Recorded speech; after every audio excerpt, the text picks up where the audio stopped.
मंत्रिमंडल से कोई बात नहीं कर रहा, पिछले सरकार के बारे में भी कोई बात नहीं कर रहा। क्यों? कहीं ना कहीं महाविकास आघाड़ी का यही कहना है या वो मानती है कि पिछले सरकार में कोई घोटाले नहीं हुए और पिछली सरकार अच्छी थी? देखिए, ऐसे हमने पहले भी कहा कि हम राजनीति से प्रेरित होकर कोई कार्रवाई नहीं करेंगे।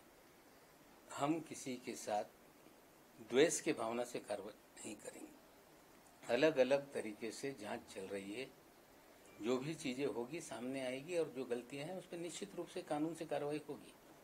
देखिए, जहां तक सवाल है मेरा, मैं पार्टी का प्रवक्ता हूं और समय समय पे मुझे मुख्यमंत्री महोदय ने, हमारे पार्टी के नेताओं ने या तीनों पार्टियों ने कोई विषय आया, चाहे वो रश्मि शुक्ला का जो टेपिंग का मामला था, उसमें भी मुझे कहा गया कि आप जाएं। मराठा आरक्षण के समय भी सरकार की तरफ से मुझे बात रखने के लिए अधिकृत किया गया और हर दिन सरकार की भी का जो पक्ष है वो रखना हमारी जिम्मेदारी है। मंत्री के साथ साथ मैं प्रवक्ता हूं, इसीलिए शायद लोगों को लग रहा होगा कि मैं अकेले बोल रहा हूं। एक चंद्रकांत पाटील यांनी म्हटले की माझी जीभ घसरली, त्यामुळे मी पवारांबद्दल आक्षेपार्ह विधान केलं आणि आता त्यांनी माफी मागितली। कशाबद्दल? खान केस में बहुत सारी सिमिलैरिटीज देखी गई है। एनडीपीएस की कार्रवाई के तहत रिया चक्रवर्ती के पास भी ना कोई रिकवरी हुई, ना उनका ब्लड टेस्ट किया गया और ना ही जो है आर्यन खान के पास ये सब कुछ मिला। सिर्फ व्हाट्सएप चैट पे वो केस डिपेंडेंट था, ये केस भी उसी पे डिपेंडेंट है। एनसीबी की ये जो कार्रवाई है, इसको आप किस तरीके से देखते हैं? देखिए, ये सारा फर्जीवाड़ा पहले दिन से है।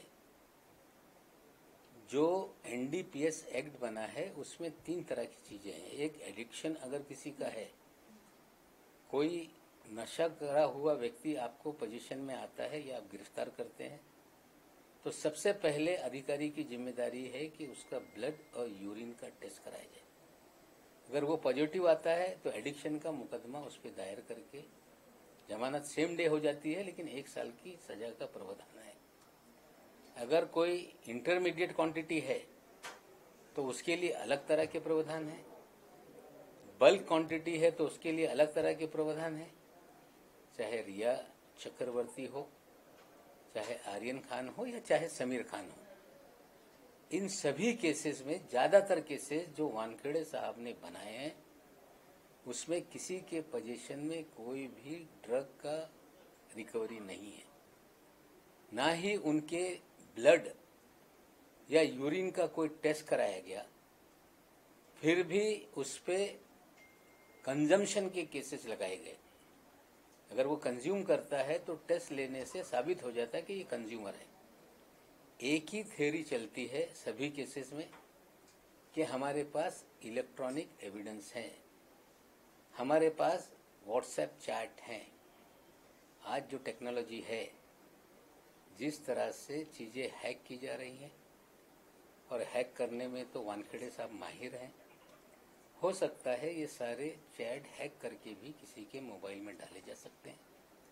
और हमें लगता है ये पूरा जो मूल एनडीपीएस एक्ट का है कि कंज्यूम करने वाले के लिए अलग धाराएं हैं, इंटरमीडिएट क्वांटिटी पकड़ी जाए उसके लिए अलग धाराएं हैं, बल्क क्वांटिटी पकड़ी जाए उसके लिए अलग धाराएं हैं, लेकिन किसी भी धाराएं में कोई मामला नहीं बनता।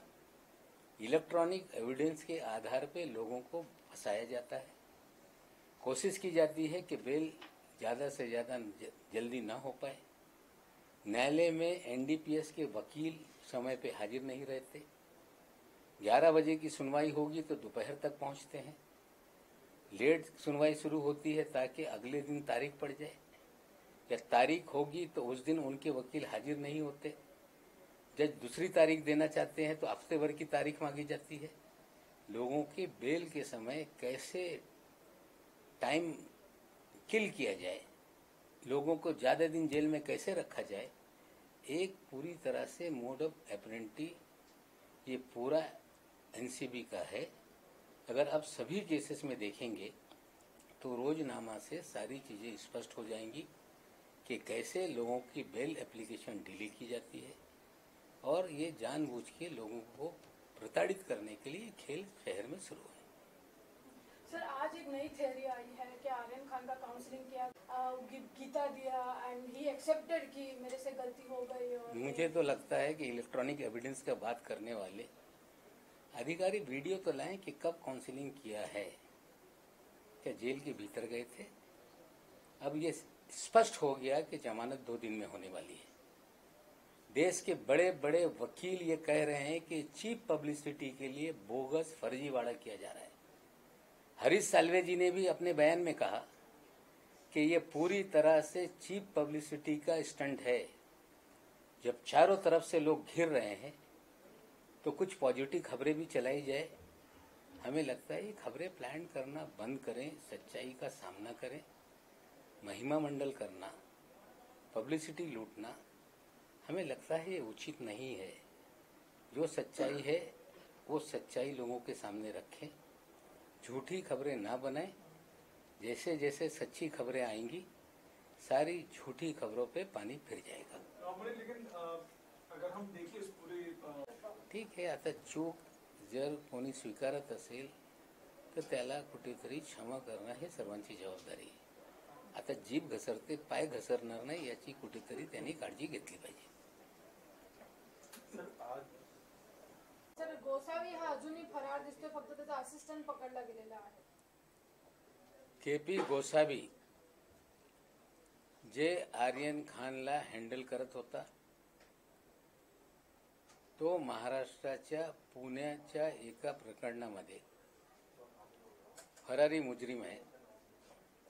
काही तक्रार नवीन पण त्यांच्या बाबतीत विविध पोलीस ठाण्यामध्ये लोकांनी केलेली आहे।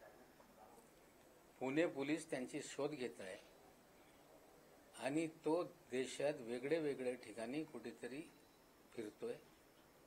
सुरुवातीला दिल्लीला होता, मग आणखीन काही ठिकाणी तो गेलेला आहे। त्याच्यावर निश्चित रूपाने पुणे पोलीस त्याचा शोध करत आहे आणि त्यासाठी तपासासाठी त्यांचे काही जवळची लोक पुणे पोलीसच्या तपासण्यासाठी त्यांनी बोलवलेलं आहे आणि आम्हाला वाटते की लवकरात लवकर केपी गोसावी यांना पोलीसच्या माध्यमातून जे फरार केस आहे त्याच्यामध्ये अटक होईल।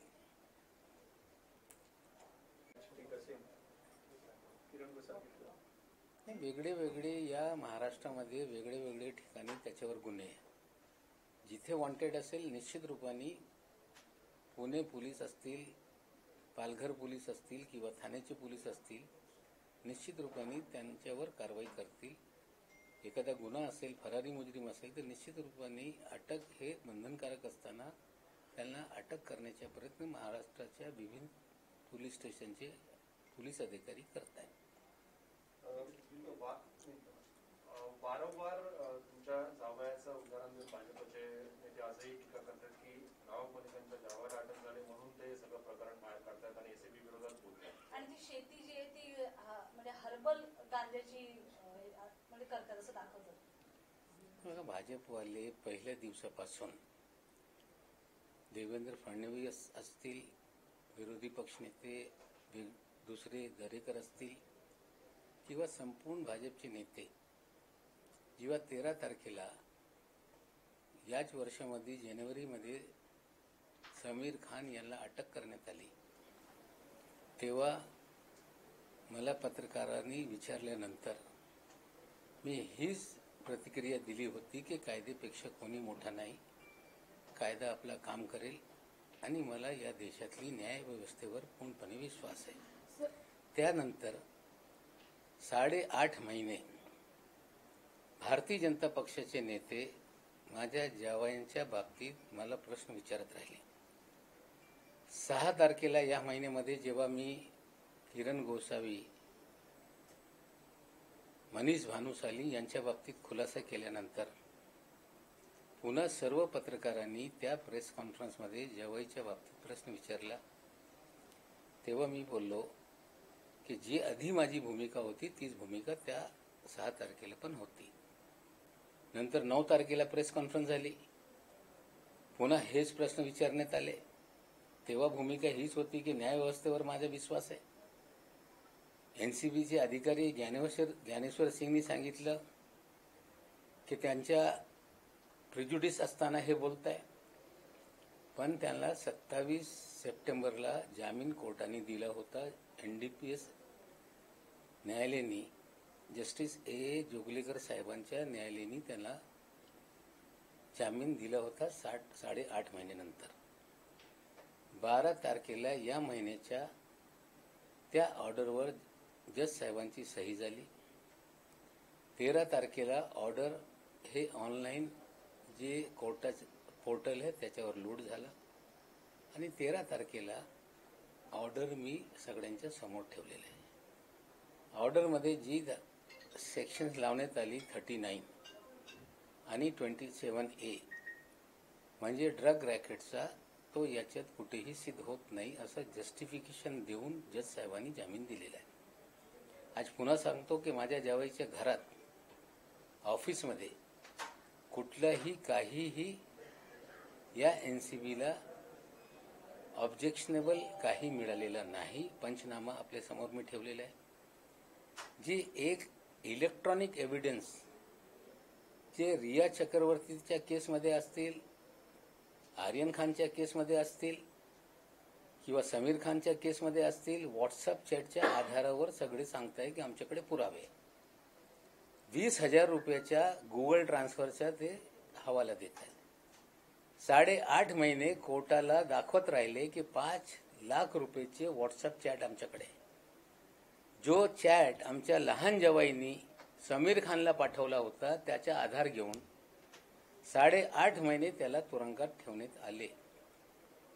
आणि आता जे फॉरेन्सिक लॅबचा रिपोर्ट आलेला आहे ते गुजरात सरकारचा रिपोर्ट आहे.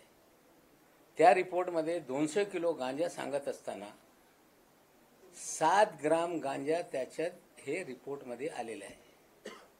1100 ग्राम दुसरा काहीतरी व्हेजिटेटेड पोर्शन आहे, तो पण NDPS ॲक्टमध्ये येत नाही. तो पण सीझर माझ्या जवाईच्या घरात नाही, करण सजलानीच्या घरात आहे. म्हणजे कुठेतरी त्याला पण ज्या पद्धतीने या महाराष्ट्रामध्ये केसेस करून लोकांना बोगस केसेस करून अडकवत आहे, त्याला अडकवण्यात आला होता. मला वाटते की माझ्या या सरकार बदलल्यानंतर 2014 पासून मी भाजपच्या विरोधात बोलत राहिलो. माझ्या इन्कम टॅक्सच्या सगळ्या फायली तपासण्यात आली. ईडीचा मेल माझ्या बँकेत आला. बँकेमधून माझी सगळी माहिती, माझ्या कुटुंबांची माहिती घेण्यात आली. या सगळं करत असताना काही न मिळाल्यानंतर मी बोलत राहिलो. मग याच्या तोंड कसा बंद करता येईल त्यासाठी समीर खानला हा फ्रेम करण्यात आला होता. आणि निश्चित रूपाने NCBची लोक सांगताय की आम्ही हायकोर्टामध्ये बेल रिजेक्शनसाठी जाणार आहे, त्यांचा अधिकार आहे. पण जे काही पुरावे आहे त्याच्या आधारावर हे कोर्टामध्ये केसेस चालत आहे. बोगसगिरीवर केसेस चालत नाही. आणि ते जात असतील हायकोर्टामध्ये ते समीर खानच्या वतीने आमचे पण वकील हायकोर्टात जात आहे हे केस क्वॅश करण्यासाठी.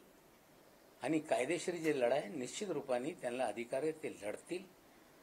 पण राजकीय वापर करून या महाराष्ट्रामध्ये महाराष्ट्राला बदनाम करणे, महाराष्ट्र सरकारला बदनाम करण्याचा काम या वेगळी यंत्रणा, तो ईडी असेल, CBI असेल, इन्कम टॅक्स असेल किंवा NCB असेल, हे या राज्यात सुरू आहे. आणि NCBच्या बाबतीत बरेचसे काही मी पुरावे दिलेले आहे आणि बरेचसे पुरावे अजून काही काळामध्ये मी देणार आहे. सर, आज कांचनगिरी बघा, असं आहे की पोट पाणी भरण्यासाठी या शहरामध्ये विविध राज्यातून लोक आलेली आहे आणि ते इथे कष्ट करून, कधी गिरणी कामगार या भूमिकेतून लोकांनी या मुंबईमध्ये कामं केली, फेरीवाले काही आहे, काही वेगळे लहान कामं करत आहे. म्हणजे मुंबईमध्ये कधीही भेदभाव मुंबईवासियांनी केलेले नाही. काही लोक राजकारणासाठी याचा वापर करत होते. आता लोकांच्या हृदय बदलत असेल तर आम्ही त्याचं स्वागत करतो. सर, पण हे नवीनच आता अयोध्येला जाणं किंवा आता हिंदूंचा चेहरा बनणं मुंबई महापालिका, असं आहे, प्रत्येक माणसाला त्याच्या धर्मावर अभिमान, गर्व असला पाहिजे. कोणी सांगत असेल की माझ्या धर्मावर मला गर्व आहे, ते स्वागत करण्यासारखं गोष्ट आहे. पण इतर धर्मावर द्वेष नको, जर ही भूमिका सोबत राहिली तो लोकांनी स्वागत केलं पाहिजे. पण माझ्या धर्मावर गर्व आणि इतरांच्या बाबतीत द्वेष, जर ही भूमिका असेल तर हे योग्य नाही.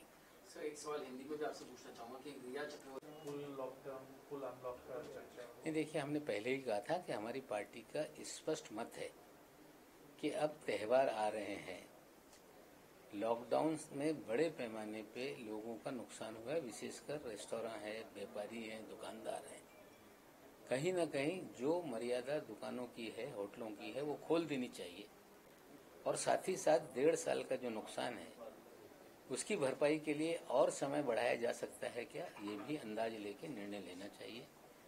लॉकडाउन को पूरी तरह से, खासकर दुकान हो और भी स्थापनाएं हो, रेस्टोरेंट हो, वहाँ खोला जाए, ये पार्टी की भूमिका है. और उसी पे चर्चा आज पवार साहब ने मुख्यमंत्री महोदय के साथ की है. सर क्या इस बात को लेकर भी चर्चा हुई है कि कोई स्ट्रैटेजी बनाया जाए? जैसे आप लोगों का आरोप रहा है कि हमेशा ईडी या इनकम टैक्स को पॉलिटिकली इस्तेमाल किया जा रहा है, तो क्या इस बात को लेकर दोनों पार्टियों के बीच में कोई चर्चा हुआ कि कोई स्ट्रैटेजी बनाया जाए या कोई टैकल कैसे किया जाए इस बात को? नहीं, इसकी जानकारी मुझे नहीं है, लेकिन निश्चित रूप से जो दुरुपयोग हो रहा है, जिसको लेके पवार साहब ने भी 2 प्रेस कॉन्फ्रेंस में बातें की है, दशहरा रैली में मुख्यमंत्री ने भी उसको लोगों के सामने रखा है. निश्चित रूप से जो दुरुपयोग है, अभी एनसीबी का तो हमने भंडाफोड़ किया है, देखेंगे अलग अलग एजेंसियों का. जिस तरह से इनकम टैक्स ने जो एक प्रेस नोट निकाली कि एक पावरफुल परिवार के संबंधित लोगों के यहाँ हमने छापे मारे, हमें लगता है ये राजनीति से प्रेरित प्रेस नोट थी. अगर था तो सीधे सीधे नाम लेना चाहिए.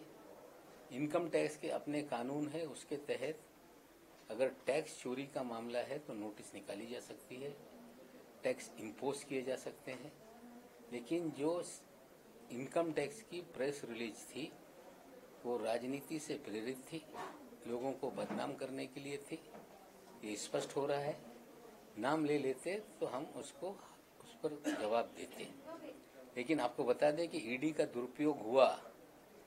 पवार साहब ने जब ईडी कार्यालय पे आने का ऐलान किया तो ईडी पिछड़ गई. इनको समझना पड़ेगा कि ज्यादा दिन इस तरह से चलेगा नहीं. अब सरकार भी 2-2 हाथ करेगी, इतना मैं स्पष्ट रूप से कहता हूँ. महोदय टास्क फोर्स बरोबर बैठका घेऊन त्याच्या बाबतीत निर्णय घेतील. पण पक्षाने ही भूमिका कॅबिनेटमध्ये पण ठेवलेली आहे, पवार साहेबांनी मुख्यमंत्री महोदयांच्या समोर पण ठेवलेली आहे आणि आम्हाला अपेक्षित आहे काही रिलॅक्सेशन या मुख्यमंत्री महोदय जाहीर करतील.